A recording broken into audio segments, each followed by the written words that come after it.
वफादार ड्राइवर था जो उनके साथ हर जगह जाता था। जब आइंस्टाइन लेक्चर देने जाते तो ड्राइवर ध्यान से सुनता। धीरे धीरे उसने आइंस्टाइन के सभी लेक्चर याद कर लिए। एक दिन ड्राइवर ने मजाक में कहा, अब मैं भी आपके जैसे लेक्चर दे सकता हूँ। आइंस्टाइन ने हंसते हुए कहा, अगला लेक्चर तुम ही दे दो। वहाँ कोई मुझे पहचानता नहीं तो तुम आइंस्टाइन बन जाओ और मैं ड्राइवर। ड्राइवर ने आइंस्टाइन बनकर लेक्चर दिया और वहाँ सबको प्रभावित किया। लेकिन एक स्टूडेंट ने कठिन सवाल पूछ लिया।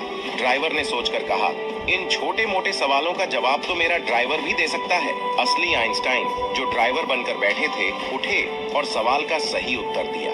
इस कहानी से यह सीख मिलती है कि अच्छी संगति का अच्छा असर पड़ता है। सही संगति में रहकर हम भी बहुत कुछ सीख सकते हैं।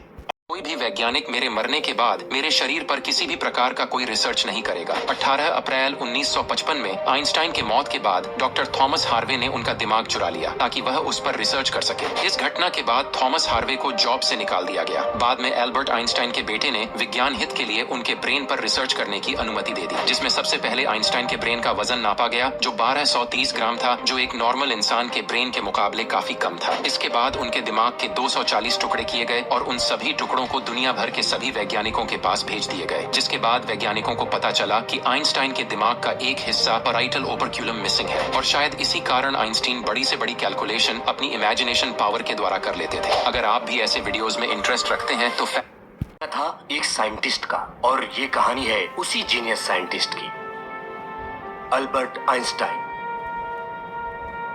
गेम ऑफ माइंड की सीरीज में अगर अल्बर्ट आइंस्टाइन की कहानी ना हो तो ये सीरीज अधूरी रहेगी। अल्बर्ट आइंस्टाइन अपने समय के बहुत ही प्रतिभाशाली यानी जीनियस इंसान थे। एक ऐसा इंसान जिसने मैथ और साइंस में ऐसा योगदान दिया जिसे बस मुट्ठी भर चंद साइंटिस्ट ही आज तक दे पाए हैं। कुछ लोग मानते हैं कि हम दुनिया को दो भागों में बांट सकते हैं।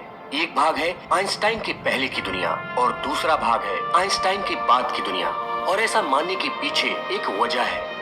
आइंस्टाइन ने दुनिया को 3 अक्षरों वाला एक फॉर्मूला दिया, E=mc², और इस फॉर्मूले ने साइंस को बदल दिया, साइंटिस्ट की सोच को बदल दी, और इसी फॉर्मूले की वजह से हम अल्बर्ट आइंस्टाइन को जानते हैं। उन्होंने साइंस के क्षेत्र में बहुत बड़ा योगदान दिया और इसीलिए सन 1921 में उनको नोबेल पुरस्कार मिला। उन्होंने 300 से ज्यादा साइंटिफिक पेपर्स यानी वैज्ञानिक शोध पत्रों को प्रकाशित करवाया। सन 1999 में टाइम मैगजीन ने 20वीं शताब्दी यानी 20th सेंचुरी के 100 सबसे ज्यादा प्रभावशाली यानी इन्फ्लुएंशियल लोगों की लिस्ट जारी की और उसमें अल्बर्ट आइंस्टाइन को पर्सन ऑफ द सेंचुरी यानी शताब्दी पुरुष घोषित किया। जर्मनी में पैदा होने के बावजूद जर्मन लोगों से खतरा, हिटलर के डर से जिनको अपने देश को छोड़कर अमेरिका जाना पड़ा। अमेरिका में भी FBI उनके पीछे 20 सालों तक पड़ी रही और मृत्यु के बाद भी जिनके मस्तिष्क पर बहुत समय तक शोध चलता रहा। क्या सच्चाई थी इन सब के पीछे और इन सब मुश्किलों के बीच में कैसे अल्बर्ट आइंस्टाइन ने अपनी जिंदगी के मकसद को पूरा किया? उनकी जिंदगी से जुड़ी इन सब बातों और कहानियों को जानने के लिए मैं आपको इतिहास में करीब 150 साल पहले ले चलता हूँ। कुछ 150 साल पहले जब इलेक्ट्रिसिटी नहीं थी और जर्मन के शहरों पर सूरज डूबने के बाद अंधकार का राज होता था और वो शहर बहुत खतरनाक हो जाते थे। फिर थॉमस अल्वा एडिसन के DC करंट ने जर्मनी के शहरों को कुछ रोशनी दी। जर्मनी के शहरों में एक छोटा सा शहर था, उल्म, और इस शहर में रहते थे हरमन और पोलिन आइंस्टाइन।